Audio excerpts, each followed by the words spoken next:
আর মাত্র ২ দিন বাকি, এরপরেই ঈদুল আজহা বা কোরবানির ঈদ। এরই মধ্যে বন্ধ হয়ে গেছে সব সরকারি অফিস আদালত, বন্ধ হয়ে গেছে অধিকাংশ বেসরকারি অফিসও। ছুটি পেয়ে পরিবারের সঙ্গে ঈদের আনন্দ ভাগাভাগি করতে গ্রামের বাড়ির দিকে ছুটছেন সবাই।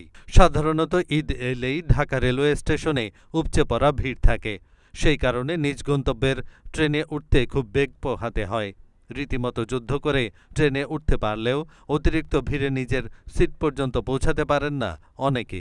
তবে এবারের ঈদযাত্রায় ঢাকা রেলওয়ে স্টেশনের চিত্র পুরোপুরি ভিন্ন। অন্যান্য ঈদে ঢাকার গুরুত্বপূর্ণ এই রেলওয়ে স্টেশনে যে পরিমাণ ভিড় থাকে এবং যে পরিমাণে দুর্ভোগ পোহাতে হয়, এবার তার ছিটেফোঁটাও নেই। ফলে স্বাচ্ছন্দ্যে ট্রেনে উঠতে পারছেন যাত্রীরা, এতে করে বেশ স্বস্তি প্রকাশ করেছেন তারা। শুক্রবার সকালে ঢাকা রেলওয়ে স্টেশন ঘুরে এই চিত্র দেখা গেছে। সরেজমিনে দেখা গেছে গত ঈদুল ফিতরের মতো এবারও প্ল্যাটফর্ম এলাকায় যেন কোনো টিকিটবিহীন ব্যক্তি প্রবেশ করতে না পারে, সেজন্য প্রয়োজনীয় পদক্ষেপ নেওয়া হয়েছে, যার ফলে ঢাকা স্টেশনের প্ল্যাটফর্ম এলাকায় অবাঞ্ছিত কোনো মানুষকে দেখা যায়নি। এতে স্টেশনের প্ল্যাটফর্ম এলাকার পরিবেশ অনেকটাই ভালো।